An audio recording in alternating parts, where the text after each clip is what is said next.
పట్టణ ప్రాంతంలో కూడా లేని పరిస్థితి కనిపిస్తుంది వెంకటకృష్ణ గారు. రైట్.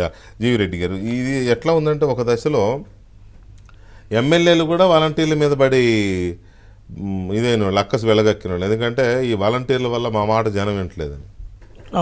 అంతా ఏదో పెదరాయుడు ధనుష్ టు పెదరాయుడు అన్నట్టుగా CM to volunteer, volunteer to CM అనే బిల్డప్ ఇచ్చారు. మధ్యలో ఎవడు లేడు ఇంకా అనే బిల్డప్ ఇచ్చేసరికి వీళ్ళు కూడా అసలు సీఎం తర్వాత మేమే రాష్ట్రంలో ఎవరు లేడని వీళ్ళు, అంటే అందరూ కాకపోవచ్చు మెజారిటీ వాళ్ళు ఇదైపోయారు, పూర్తిగా అసలు చెలరేగిపోయారు. సరెండర్ అవడంగా చెలరేగిపోయారు కొంతమంది. అయితే ఇప్పుడు ఏమవుతుంది? వెంకటకృష్ణ గారు, వైఎస్ఆర్సీ పార్టీకి జగన్మోహన్ రెడ్డికి ఈరోజు తనను నమ్ముకొని 2019లో చాలామంది క్యాడర్ వచ్చి పనిచేశారు.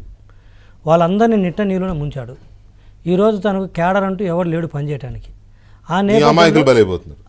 ఆ నేపథ్యంలో ఈరోజు వాలంటీర్స్ మీద జగన్మోహన్ రెడ్డి గారు ఆధారపడుతుండు.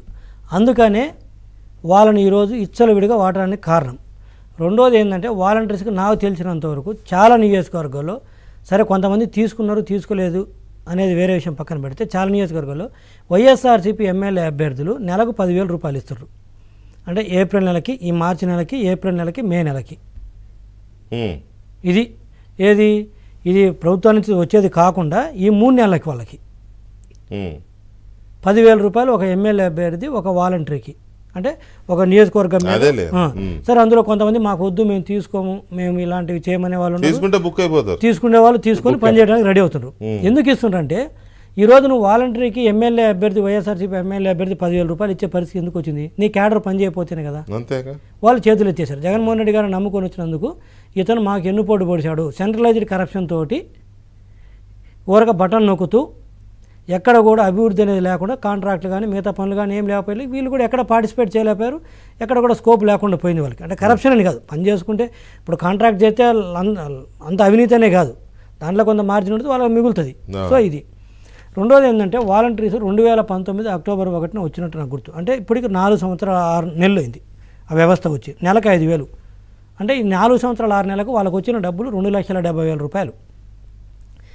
ఏది 4 సంవత్సరాల 6 నెలలు పనిచేస్తే వాళ్ళకు వచ్చింది 2,70,000 రూపాయలు. ఒక జగన్మోహన్ రెడ్డి గారు ఒక 10th ఫెయిల్ అయిన ఒక అడ్వైజర్కి ఇచ్చే 1 మంత్కి ఇచ్చే శాలరీ, ఇలా 4 సంవత్సరాల 6 నెలలు పనిచేస్తే వచ్చిన శాలరీ. ఒక 10th క్లాస్ ఫెయిల్ అయిన ఒక అడ్వైజర్కి ఇచ్చే శాలరీ అది. అంతా కూడా 2,70,000 కూడా కాదు, ఇంకా ఎక్కువ ఉంది, 4 లక్షలు దాకా ఉంది. అలవెన్స్ అని తీసుకుంటే 4 లక్షలు అయితే వీళ్ళకి వచ్చింది 2,70,000 రూపాయలు. అది మీరు గుర్తుపెట్టుకోవాలి వాలంటీర్స్. రెండోది వచ్చేసేళ్ళకి, మీరు ప్రజల్లో తిరుగుతున్నారు, టీవీ చూస్తుంటే ఒకటి గుర్తుపెట్టుకోండి, స్క్రోలింగ్లో వస్తుంటుంది. ఎలక్షన్ కేసుల్లో ఇరుక్కున్న వాళ్ళు, 2019 కేసులు ఇరుక్కున్న వాళ్ళు ఇప్పుడు కోర్టుల చుట్టూ తిరుగుతున్నారు. మీకు పాపం తెలియదో లేదో కానీ ఒకసారి కేసు పడితే జగన్మోహన్ రెడ్డి గారు, మీకు తెలుసు ఆయన గురించి, వైఎస్ఆర్సీ పార్టీ గురించి, ఫస్ట్ ఆఫ్ ఆల్ మాకు సంబంధం లేదని స్టేట్మెంట్ ఇస్తారు. లేకపోతే పార్టీ ఆఫీస్ కాడికి వచ్చినా కూడా మీకు ఎవరు లీగల్ ఎయిడ్ కానీ, అంటే న్యాయ సహాయం కానీ, లేకపోతే దానికి ఏమైనా ఖర్చు కానీ, డబ్బులు ఇవ్వడం కానీ మిమ్మల్ని పట్టించుకోరు. మీ మాటకు అడ్డొస్తున్నా నేను.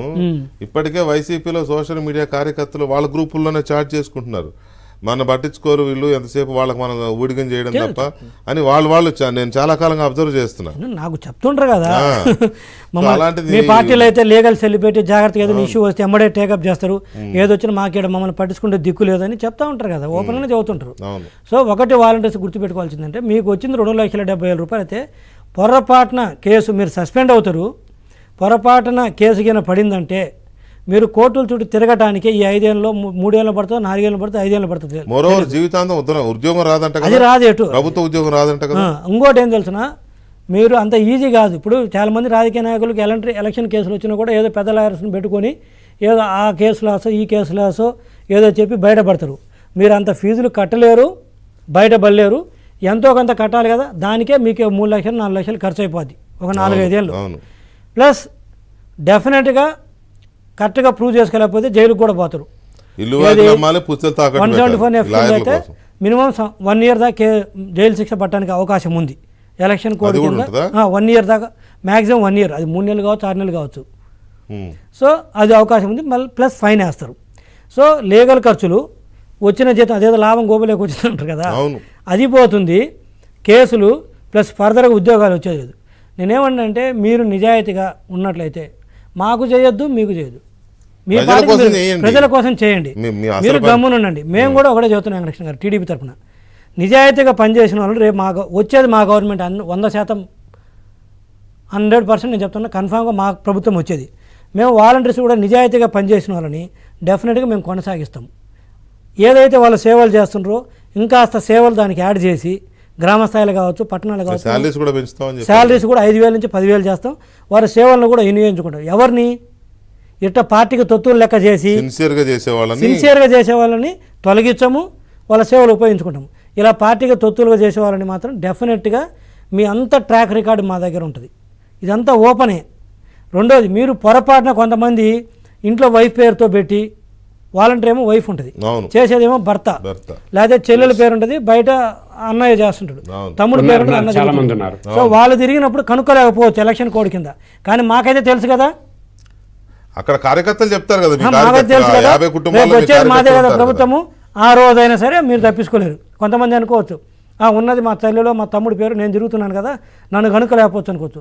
ఎస్, ఎలక్షన్ కోడ్ దొరకపోవచ్చు మీరు, కానీ మాకు దొరుకుతారు.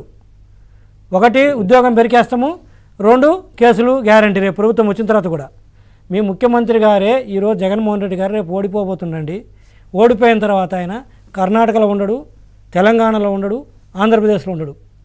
అంటే మీ కనుచూపు మేరలో ఆయన కనిపించరు. వారే పోతుంటే ఇక మీ పరిస్థితి ఏంటో ఆలోచించుకోండి.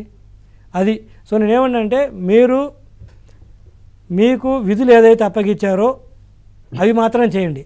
కాదు మేము ఏదో జగన్మోహన్ రెడ్డి గారు మళ్ళీ మాకు వస్తాడంటే ఆయన మీకు ఉద్ధరించేది అయితే ఏం లేదు. చూశారు కదా, 4 సంవత్సరాలు 6 నెలల పాటు జీతం 5,000 నుంచి ₹1 కూడా పెంచకుండా మీరు పనిచేస్తుంటే, నాకు తెలిసి ప్రపంచంలో ఇన్ని సంవత్సరాలు బాబుజీ గారు ఇంక్రిమెంట్ లేకుండా ఉన్న జీతాలు ఇవే.